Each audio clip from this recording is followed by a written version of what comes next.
Welcome to the All Things Real Estate Podcast with our very own Josh Barker. With more than 20 years of experience and over 5,000 properties sold, Josh brings a unique perspective to the real estate market. Let's get started.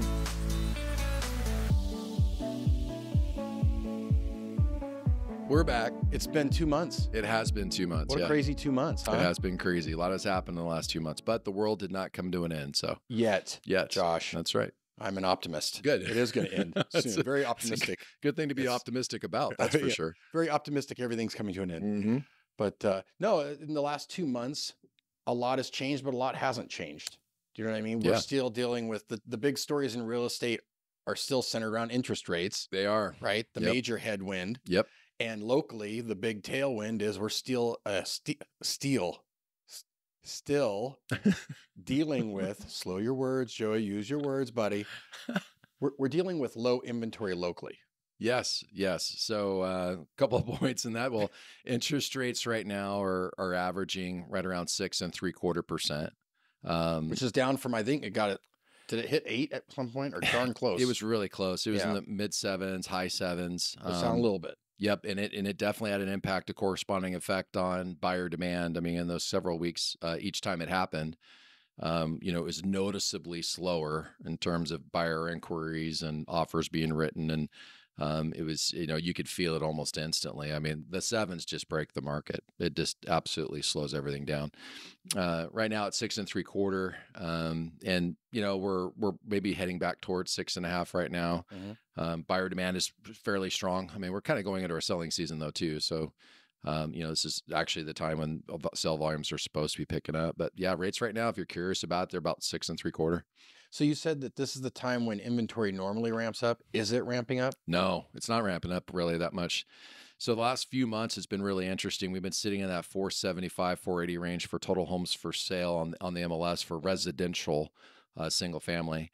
And that's for the whole county. Yeah, it's for the whole MLS. Yeah. And so the challenge has been is just that it's been stubbornly low, and the price points, because they're so tight with competition, we're seeing in some cases you have homes that more than one interested buyer in them, so you get competing offers, which is coming at a shock to buyers. So like, well, what do you mean? I mean, I'm reading the reports that saying the market's slowing down, home prices are coming down, and what do you mean there's competing offers on these homes? And it's like, well, you're right. The interest rates are putting pressure on pricing, no doubt, but inventory and this total supply relative to demand has a huge impact on how competitive that market is.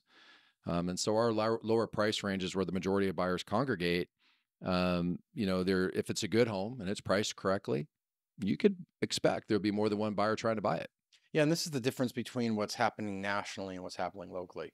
Because we were also talking before about, there's a few different things, but we were talking about how commercial right now, rentals, there's not a lot of rentals locally, but nationally, like if you were in the San Francisco area or San Jose, those office spaces are dead. Yep. But if you had office space locally, you're actually doing pretty good. Well, depending. Yeah. If it's, you got an excellent point there. I think you're right. It's, so like the city of Redding, if you go into downtown right now, the vacant commercial space that doesn't have any improvements in it, there's quite a bit of that. Or if something has to get refurbished to a pretty high extent, then there's some vacancy in that regard as well. But if you have finished office space here in Redding, and it's in its move-in condition, essentially, it's got demand for it for sure. That's different than San Francisco, man. I would not want to own a office building in San Francisco right now. Yeah. That would be brutal because the vacancy rate for office space there is extremely high. In fact, you guys probably have all heard about some of the banks and some of the issues with some of the banks and stuff like that. A lot of that has to relate to commercial real estate paper. Really? I didn't know that. Yeah. I thought it was all crypto based. I was like Silicon Valley Bank. It was all like, No, I might have had some of that. That probably wasn't helping things, but I think a large portion of the portfolio was being blown up by commercial paper notes that were coming due. Mm-hmm. And because those spaces were vacant, they didn't really qualify for new financing. And so now you have distressed properties on your balance sheet.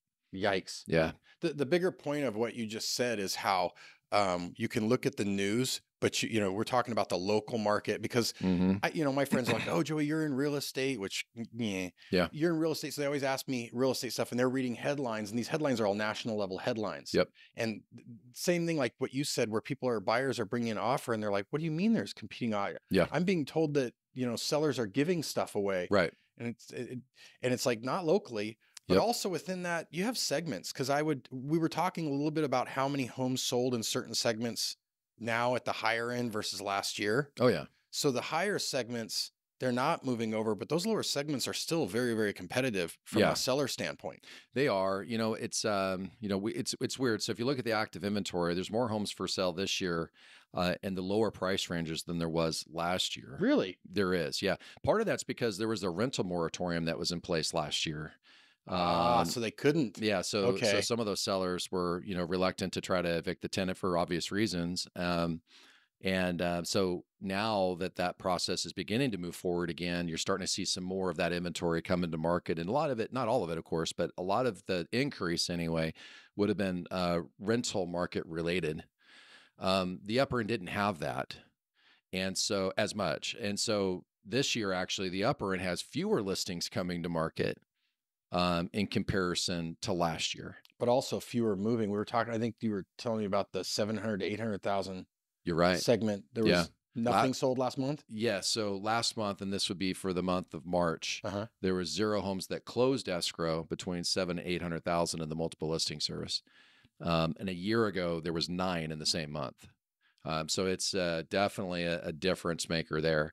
But, during COVID, and I think most people can appreciate this, I mean, we saw some really high dollar sales that were popping frequently. Well, interest rates were still, a year ago, interest rates had gone up a year ago. They were starting to go up like a year ago. Yeah, we're probably, I think we're in the mid 4s. That's still great. Which would have been really good compared to now. Yeah. Yeah, but they were climbing. They were, and this, kind of leads to an interesting situation, which is it's the chicken before the egg or the egg before the chicken, analogy. It's like we need more inventory to kind of inspire people to want to, put their home on the market and go buy something else. But those interest rates that they're locked in at right now are, I think what they say, 90% of all mortgages are priced below 5.5%. Wow. And 50% of those are priced at approximately 3.5%. And so if you're thinking about, selling your home and moving on to another property, you also have to accept the reality of you're going to be relinquishing a really favorable interest rate that you may not see again. And that kind of plays into this slowdown, if you will, of replenishing the market with the resale market. And when you think about replenishing the market, the thing that comes to my mind is new construction, because, we are a small market. Yep. And so with people moving here, we've got to have new construction. It can't just be about people upsizing or downsizing. It's got to be, and new construction is slowing down. It is, and if you look at the composition, if you will, of the homes that are selling right now, a big portion of it used to be what I described earlier, which was the move up or move down or downsize or, move vertical, whatever type of buyer selling something and buying something. Now, a lot more of it is people that are not participating in our local housing market. And so they're either renting right now, or they were staying with family and then now they're purchasing. Okay. And then we have people from out of the area as well still coming in. In fact, I just did this conversation with our sales team in the beginning of the week because we're always trying to figure out like what is our buyer demand outside of the Reading market coming to Reading. And one of the ways we do that is by looking at the phone number. Because if the phone number isn't a local area code, we used to be able to assume that's an out-of-town buyer. Today, that doesn't work as well because people, they move up here and they don't change their phone number. And so it's harder to identify if they're local or not. So we have to actually ask the agents, basically, how many of these buyers are you working with right now are from out of the area? Because we're just trying to get a gauge for what does that look like. It helps us with our advertising and our marketing budgets because, we know where those feeder markets are.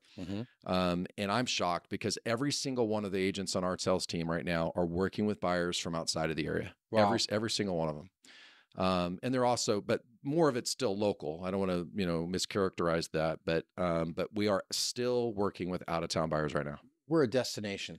We are. For people south of here, yeah. this Redding is, that's the other thing is there's in our neighborhood, we live in a smaller neighborhood, and my wife is constantly saying things like, hey, that house around the corner is listed for, and she can't believe it, right? Mm-hmm. And then it's sold.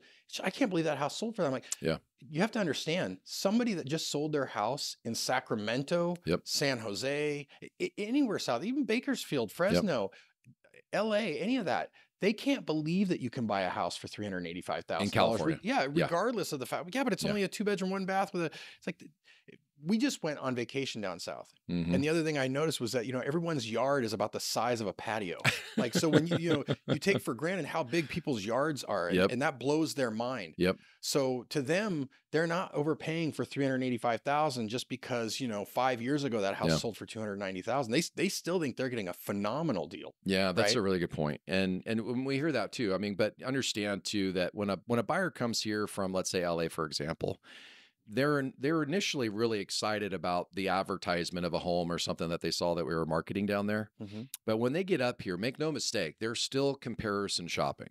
Yeah. They're going to come up and look at that home that lured them here, but they're also going to want to look at other homes in the similar price point so they can get educated on the price range and know what's a good value, from their perspective. Of course. And so it's still, I don't want to give the impression that, oh yeah, you can sell it for anything if you find someone from LA. It's like, no, they come up and they comparison shop and they do what you would do if you were moving somewhere else. You would do the same thing. But what's different now than I can recall in 23 years of doing this is that I haven't seen a time where Redding has been as popular in the minds of the consumer coming in from out of the area as I've seen it over the last 3 years. Oh, wow. That makes sense. COVID probably had a huge impact on that because all the teleworking and just, there's a couple of different factors that all hit at once to make Redding. They do. And, and politics aside, I'm not into the politics side. I'm much more into the economic side. Absolutely. But I think the cities right now are having a harder time selling the value of being there in comparison to a community like Redding, California. And it's continuing to be the case for all the reasons that I don't even need to mention. And so I think we're still, a destination, like you said earlier. And if you think about what we have available and what we're offering and really what this community is all about, I'm super excited for the future. Our biggest challenge will be, can we continue to provide new housing units to the market at a price that people that have a career or have full-time employment or working hard that they can afford. I mean, and that's the goal. We gotta do everything we can to continue to try to make that possible. Because like Marcus behind us, I would imagine you want to buy a house someday, right, buddy? Absolutely. That's definitely the dream. I used to own, but sold it, and but yeah, definitely, it's always the best decision to do. And affordability is a big part of that process for you guys. Yeah, absolutely. I mean, when you talk about the millennial buyer that's coming into the market now, it's something where you want to make sure we have products that are available at a price they can afford it. So it's that's going to be a challenge for us going forward. We want to see that happening. One of the things while I was out of town, I always like to look up data and stuff, but I was looking at the median income for Shasta County, and I was looking at the median home, price. Yep. And I'm wondering, is there a factor that's like, how like industries have factors? Is there like hey, you should buy a home that's this many times, don't go over this many times your annual salary? Is there some type of like rule of thumb? Yeah, there is. I mean, it fluctuates. So I'm not going to try to quote that. I think a lender is probably best prepared to give that, but we're not going to hold you to it. Well, I would say that most people are going to be in that mid 30s% range in terms of debt to income. But what's changed these days, it makes that a lot more complicated, is that you have, a lot more expenses related to life now. I mean, not everybody had cell phones before. Not everybody had Hulu. Not everybody had all these additional amenities that we can't live without anymore. And these all kind of play into what you can afford for a monthly payment. So, I think people have a pretty good feel for what they can afford for what I call shelter costs, meaning whether it's renting or buying. Here's what my budget would provide me to make a monthly to afford. When you move into the world of home ownership, though, there is this maintenance component that you have to think about. You can insure it a little bit, and mitigate some of that risk by like getting a home warranty and things like that. But I think that if you approach it and you say, okay, well, if I thought I could rent a house for $1,500 a month and that fits within my lifestyle and my budget, what's the corresponding amount that I could qualify for a home? You know what I mean? And that's what people have to essentially evaluate. And right now that won't buy too much when the interest rates are at 6.75.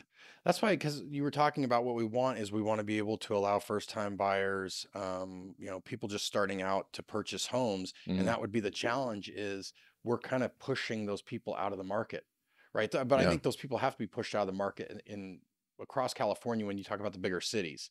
Right. Yep. Their entry points are so much higher than ours. Yep. So when I was looking at that, it was like the median income for Shasta County for a family was in the 60s. Right. But the median home price was low 300s. Right. So it was a factor of 5. Yep. So that's what you were talking about, the 30% give or take. I was just thinking we're pushing more and more. Oh yeah. And you and I were talking about how it's so hard to replace that inventory because even if somebody gave you a lot in the city of Redding, just you want it. It's you inherit it, whatever. Yep. You can't build a house for $300,000.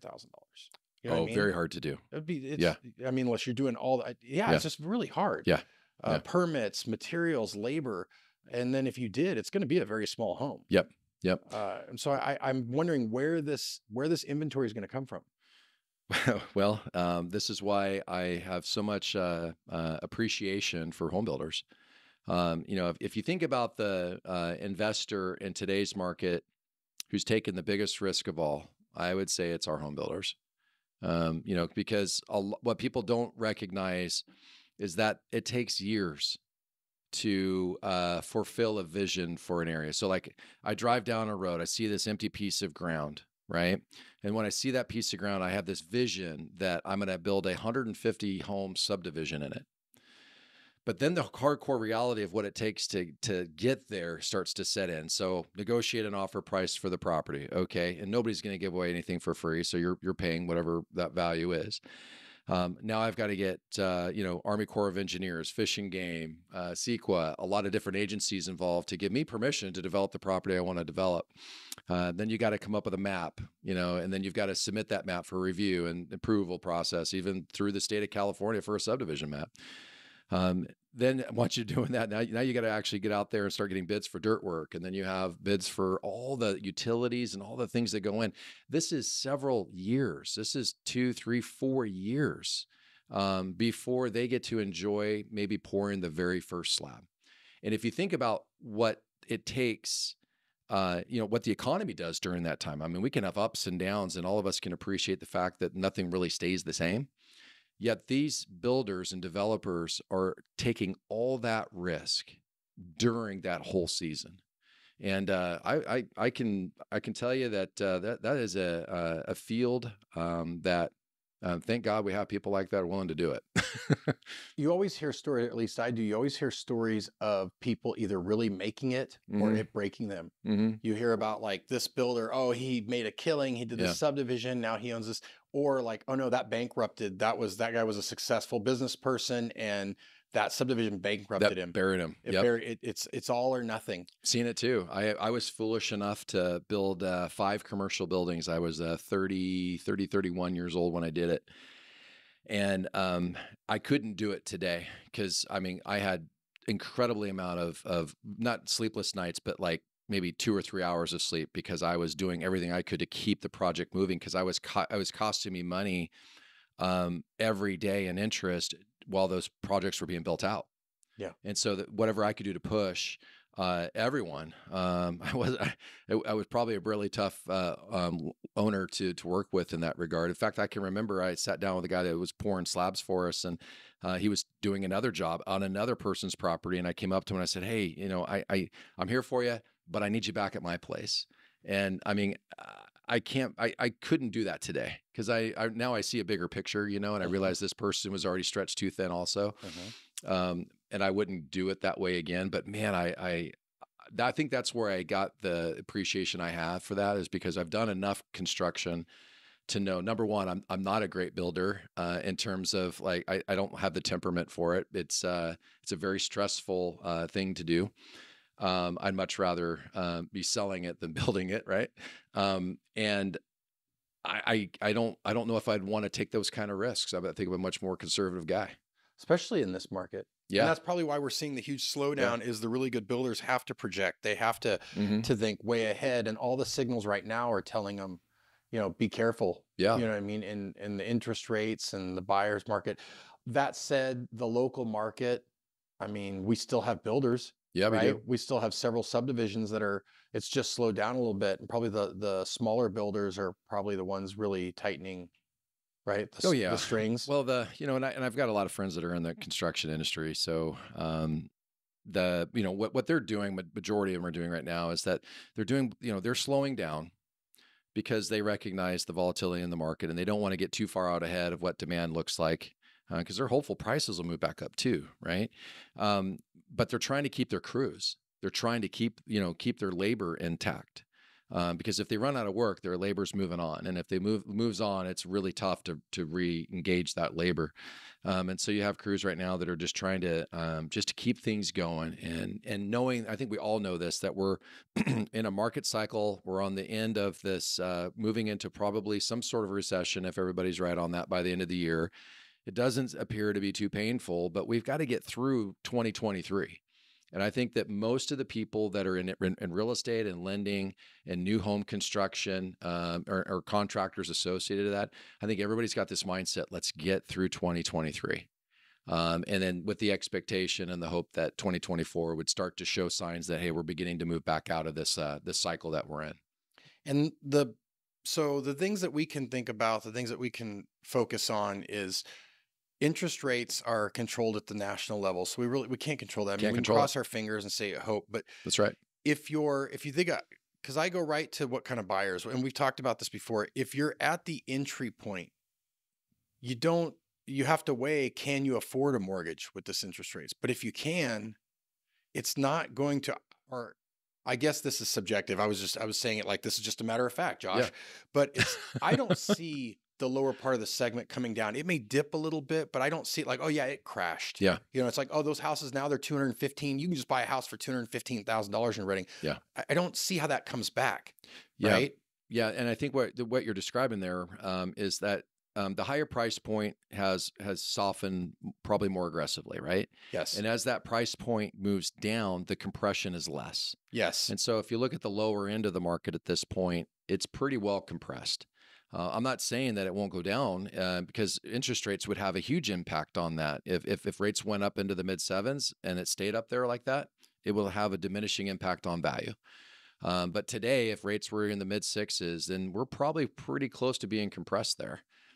Because the buyer demand is exceeding supply in a lot of cases. Like I said, good homes priced well sell with competing offers. That's an indication that the market's still strong. The demand is there. We see it. And so that would be the piece that if it was going to come down is that the supply would have to, there would be like, there's just a ton of homes and there are no buyers. Right. And we're not really seeing that. Well, and again, it goes what we saw earlier, again, about the interest rate part, right? So you've got a lot of property owners that are sitting on interest rates that are in those mid threes. Yeah. And they're not interested in relinquishing that rate. And so that's holding the inventory down. Because you're absolutely right, Joey. If the inventory were to double, then you could assume at that point that prices would soften. You know what I mean? Unless buyer demand for some reason paced with it. But it'd be unlikely that would happen. So inventory growing or spiking quickly would have an impact on value. Yeah, I think the probability of the lower segments going way down. I mean, they dipped 4%. That's in the long term. That's nothing, right? It's even, I mean, I wonder what the lower part of the segment has dipped down from the height a little over a year ago, right? Like you can say the overall market in Redding is down, let's say 9% from the height. Yep. Yeah, but what about the lower segments? And I know that's a really tough thing to measure, but I'm going to say that it's much lower than 9%. And the reasoning is that we've seen a greater than 9% reduction at the higher end of the market. Yeah. So something's teetering. They both can't be over 9%, or else that's how you get the average, right? Exactly. Yeah. So it's like that. I just don't see it. Yeah. I don't see it because also what we said about, okay, let's build a bunch of homes. So we can build a bunch of homes and go to market for $320,000. No, you can't. Right. Even if the dirt was free. So what you're saying is you can't really replenish that inventory that's priced there anyway. No. Which is why it's so firm in terms of its pricing currently. Exactly. Yeah, I think that's a very good way to. So first time buyers, the point is, if you can afford with this interest rate, it's probably not going to get any better. It goes back to marry the home, date the interest rate in hopes. And this is a good segue into something else we talked about is there any light at the end of the tunnel? Is it just going to go to 9%, or do you see a time when interest rates might get down in the 5s? You know, I think that, well, let me respond to that part real quick with the cycle, right? So I think when I look at the market, let's say of 2 years ago, everybody was running around, aggressively trying to purchase homes, highly optimistic about the real estate market. And I mean, you couldn't get anybody to stop talking about it. Mm-hmm.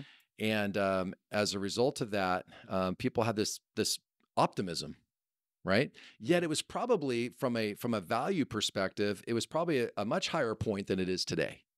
But yet that's how everybody felt. Mm-hmm. And then you go to today, where now we're at the lower side of this cycle now. And home pricing is softer than it had been in the past. And that's largely because the interest rates went up. And now things are beginning to show signs of firming up towards the bottom of this cycle, right? But think about the sentiment of a lot of the consumers. They in their mind right now is, it's not as good right now to do something.